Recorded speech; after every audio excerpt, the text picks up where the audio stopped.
Pada pertemuan kali ini kita akan kembali melanjutkan belajar tajwid kita, yaitu mengenai hukum madlin atau madlayin.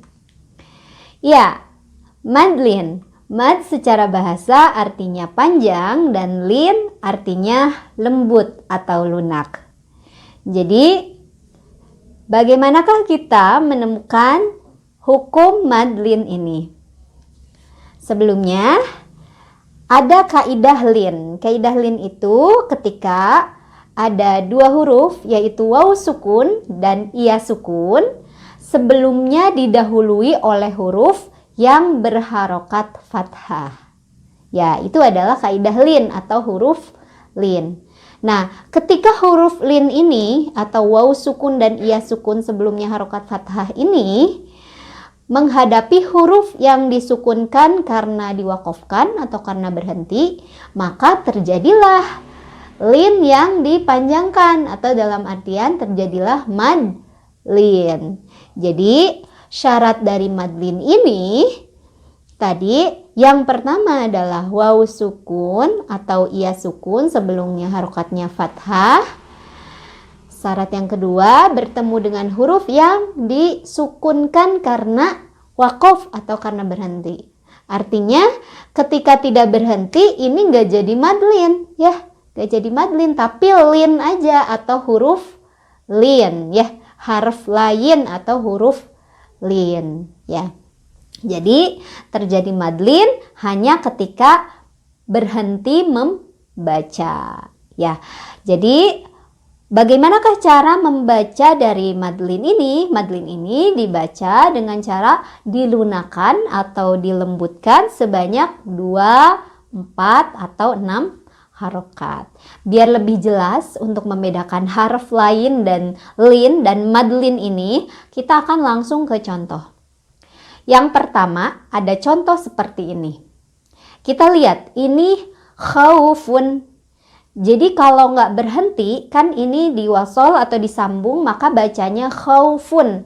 U-nya, waw matinya, itu hanya lunak aja dibacanya. Khaufun, pendek, lunak ya. Khaufun, lembut ya. Di sini mana madlinnya? Lihat, waw sukunnya ada, kemudian sebelum waw sukun itu ada huruf, harokatnya fathah. Hurufnya huruf apa? Huruf kha ya. Ya, jadi ini sudah memenuhi syarat huruf lain atau harf lin ya. Jadi bacanya lunak, khaufun. Nah, bagaimana dia menjadi madlin? Ketika kita berhenti membaca di khauf ya.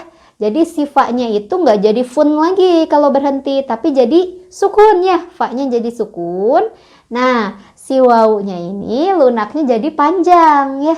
Jadi selain dilunakkan dipanjangkan juga. Kayak gimana bacanya? Kan tadi khaufun ya kalau disambung.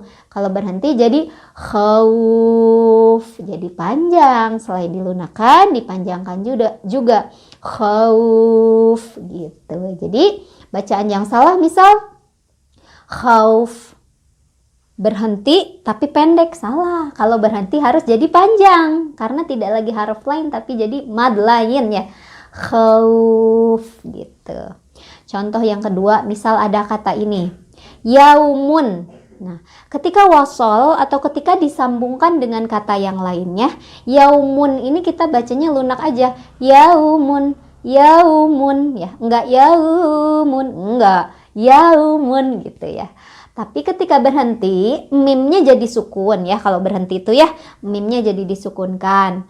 Nah, yau, u-nya jadi panjang, lunak, selain lunak panjang juga. Jadi gimana bacanya? Yaum, yaum, ya nggak jadi yaum tapi yaum kalau berhenti. Nah, itulah bedanya lin dan haraf dan madlin ya, harf lin dan madlin ya. Jadi kalau harf lain ketika wasol tidak panjang, kalau madlin ketika harf lain itu berhenti, diberhentikan ya.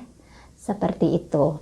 Nah, untuk lebih jelas, saya mau kasih contoh nih di surat Al-Quraisy ayat 1 sampai ayat 4. Disimak ya, karena di sini banyak madlinnya. A'udzu billahi minasy syaithanir rajim. Bismillahirrahmanirrahim. Li'ilafi Quraisy ilafihim rihlatash syita'i was-shayf falyabudu rabb hadzal bait alladzi at'amahum min ju'in wa amanahum min khauf. Oke, jadi di surat Al-Quraisy ini, dari keempat ayatnya ini, ujung-ujung ayatnya itulah yang disebut dengan madlin. Makanya tadi kita bacanya dilunakkan sama dipanjangkan juga. Quraisy was-sayf hadzal bait. Yang terakhir min khauf. Nah, itulah contoh-contoh dari madlin ya, seperti itu. Oke, untuk pembahasan kita hari ini tentang madlin telah selesai.